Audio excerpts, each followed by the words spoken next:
Livre de la Genèse, chapitre 10.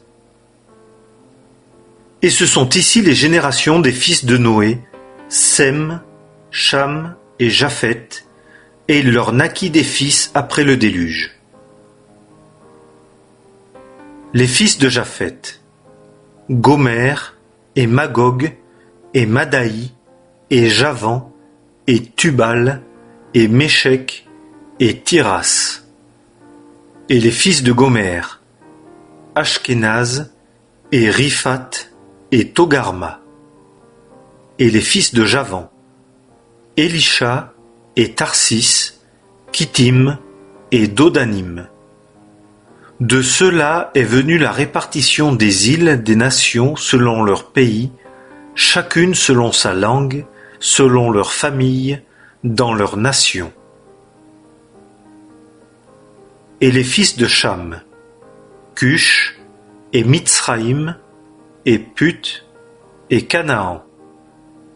Et les fils de Cush, Séba, et Avila, et Sabta, et Rama, et Sapteka.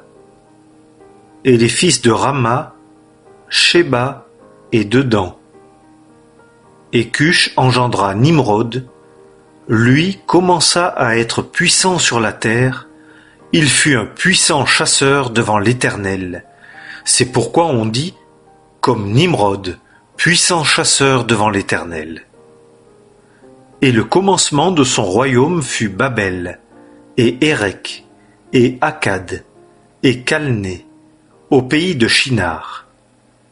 De ce pays-là sortit Assur, et il bâtit Ninive, et Rehoboth-Ir, et Calak, et Rézen entre Ninive et Calak, c'est la grande ville.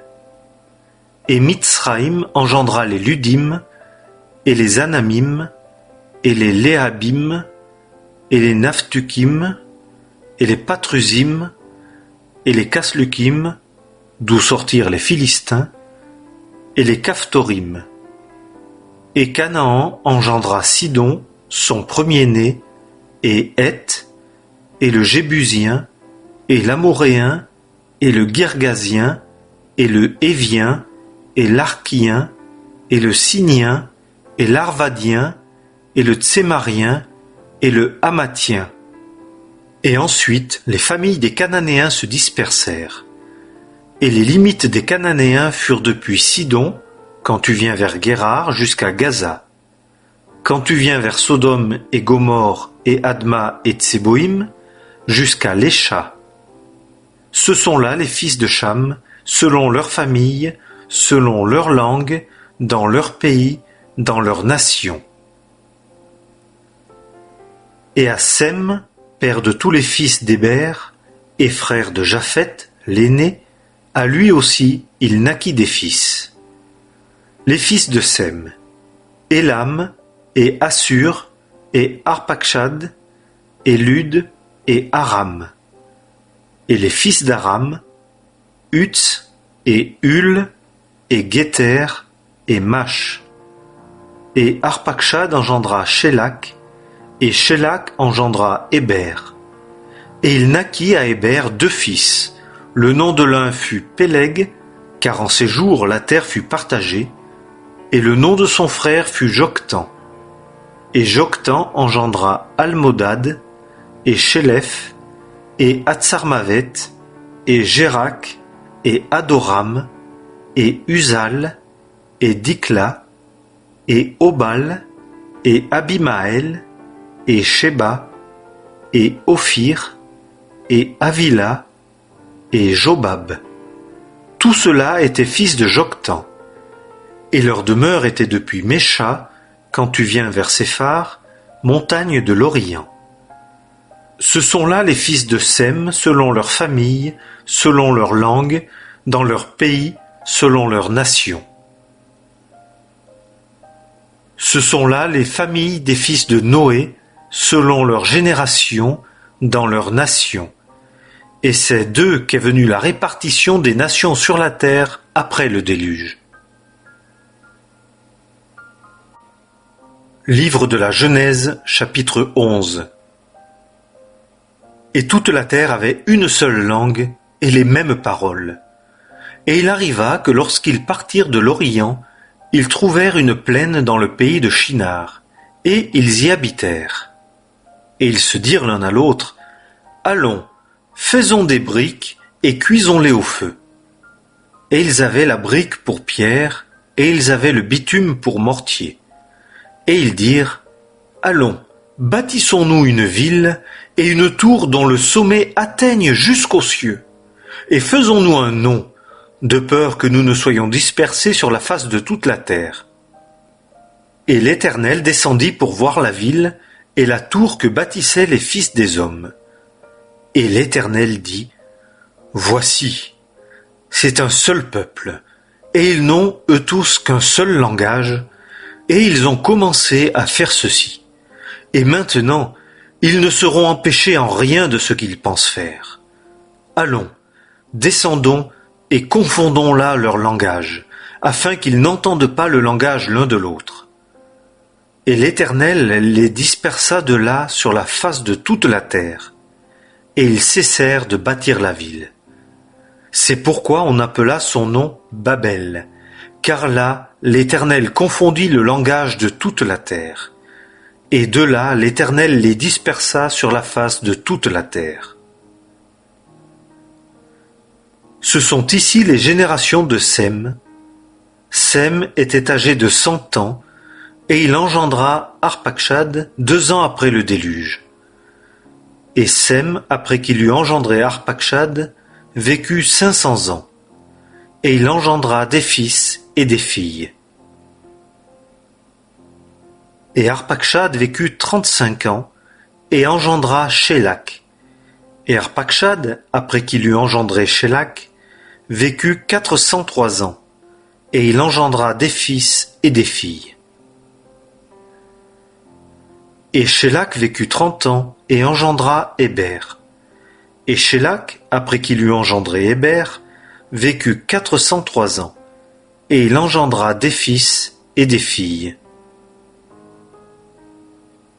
Et Héber vécut 34 ans, et engendra Péleg. Et Héber, après qu'il eut engendré Péleg, vécut 430 ans, et il engendra des fils et des filles. Et Péleg vécut 30 ans, et engendra Réu. Et Péleg, après qu'il eut engendré Réu, vécut 209 ans, et il engendra des fils et des filles. Et Réu vécut 32 ans, et engendra Sérug. Et Réu, après qu'il eut engendré Sérug, vécut 207 ans, et il engendra des fils et des filles. Et Sérug vécut 30 ans, et engendra Nachor. Et Sérug, après qu'il eut engendré Nachor, vécut 200 ans, et il engendra des fils et des filles. Et Nachor vécut 29 ans, et engendra Térak. Et Nachor, après qu'il eut engendré Térak, vécut 119 ans, et il engendra des fils et des filles. Et Térak vécut 70 ans, et engendra Abram, Nachor et Haran. Et ce sont ici les générations de Térak. Térak engendra Abram, Nachor et Haran. Et Haran engendra Lot. Et Haran mourut en la présence de Térak, son père, au pays de sa naissance, à Ur des Chaldéens. Et Abram et Nachor prirent des femmes. Le nom de la femme d'Abram était Saraï, et le nom de la femme de Nachor, Milca, fille de Haran, père de Milca et père de Jisca. Et Saraï était stérile, elle n'avait pas d'enfant. Et Térak prit Abram son fils, et Lot, fils de Haran, fils de son fils, et Saraï, sa belle-fille, femme d'Abram, son fils, et ils sortirent ensemble d'Ur des Chaldéens pour aller au pays de Canaan. Et ils vinrent jusqu'à Charan et habitèrent là. Et les jours de Térak furent 205 ans, et Térak mourut à Charan. Livre de la Genèse, chapitre 12. Et l'Éternel avait dit à Abram, « Va-t'en de ton pays, et de ta parenté, et de la maison de ton père, dans le pays que je te montrerai.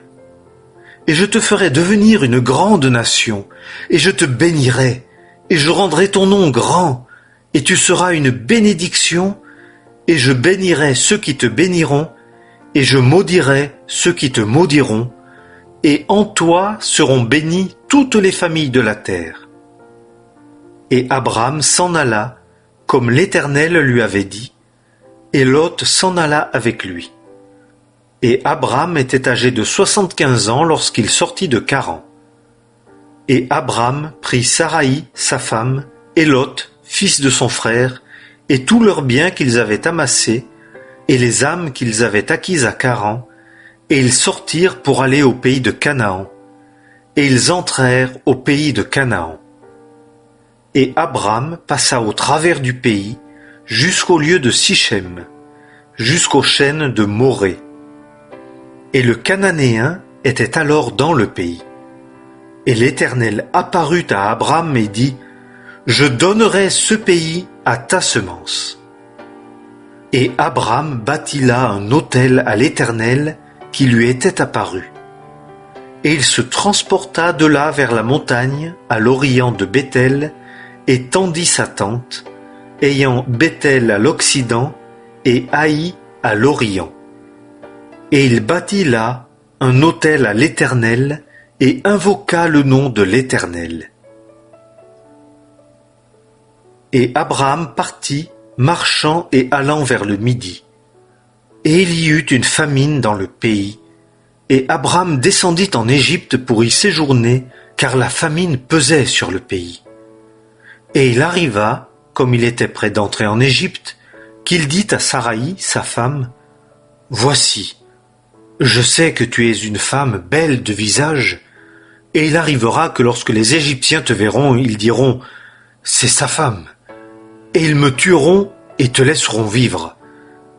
Dis, je te prie, que tu es ma sœur, afin qu'il m'arrive du bien en considération de toi, et que mon âme vive à cause de toi. » Et il arriva que, lorsque Abram entra en Égypte, les Égyptiens virent sa femme, qu'elle était très belle. Et les princes du Pharaon la virent, et la louèrent devant le Pharaon, et la femme fut emmenée dans la maison du Pharaon.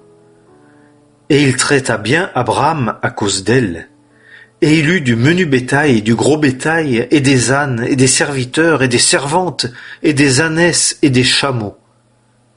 Et l'Éternel frappa de grandes plaies le Pharaon et sa maison à cause de Saraï, femme d'Abram. Et le Pharaon appela Abram et dit, « Qu'est-ce que tu m'as fait? Pourquoi ne m'as-tu pas déclaré qu'elle était ta femme? Pourquoi as-tu dit, elle est ma sœur, de sorte que je l'ai prise pour ma femme? Et maintenant, voici ta femme, prends-la et va-t'en. » Et le Pharaon donna ordre à ses gens à son sujet, et ils le renvoyèrent, lui et sa femme, et tout ce qui était à lui. Livre de la Genèse, chapitre 13. Et Abram monta d'Égypte vers le midi, lui et sa femme, et tout ce qui était à lui, et Lot avec lui. Et Abram était très riche en troupeaux, en argent et en or. Et il s'en alla, en ses traites, du midi jusqu'à Béthel, jusqu'au lieu où était sa tente au commencement, entre Béthel et Haï, au lieu où était l'autel qu'il y avait fait auparavant. Et Abram invoqua là le nom de l'Éternel. Et Lot aussi, qui allait avec Abram, avait du menu et du gros bétail et des tentes. Et le pays ne pouvait les porter pour qu'ils habitassent ensemble, car leurs biens étaient grands et ils ne pouvaient habiter ensemble. Et il y eut querelle entre les bergers des troupeaux d'Abram et les bergers des troupeaux de Lot. Et le Cananéen et le Phérézien habitaient alors dans le pays. Et Abram dit à Lot, « Qu'il n'y ait point, je te prie, de contestation entre moi et toi, et entre mes bergers et tes bergers, car nous sommes frères. Tout le pays n'est-il pas devant toi? Sépare-toi, je te prie, d'avec moi. Si tu prends la gauche, j'irai à droite, et si tu prends la droite, j'irai à gauche. Et Lot leva ses yeux et vit toute la plaine du Jourdain qui était arrosée partout avant que l'Éternel détruisît Sodome et Gomorrhe, comme le jardin de l'Éternel, comme le pays d'Égypte, quand tu viens à Tsoar. Et Lot choisit pour lui toute la plaine du Jourdain, et Lot partit vers l'Orient. Et ils se séparèrent l'un de l'autre. Abram habita dans le pays de Canaan, et Lot habita dans les villes de la plaine, et dressa ses tentes jusqu'à Sodome. Or, les hommes de Sodome étaient méchants, et grands pécheurs devant l'Éternel. Et l'Éternel dit à Abram, après que Lot se fut séparé de lui, « Lève tes yeux et regarde, du lieu où tu es, vers le nord et vers le midi et vers l'Orient et vers l'Occident, car tout le pays que tu vois, je te le donnerai et à ta semence pour toujours. Et je ferai que ta semence sera comme la poussière de la terre, en sorte que, si quelqu'un peut compter la poussière de la terre, ta semence aussi sera comptée. Lève-toi et promène-toi dans le pays en long et en large, car je te le donnerai. » Et Abraham leva ses tentes et vint et habita auprès des chênes de Mamré qui sont à Hébron.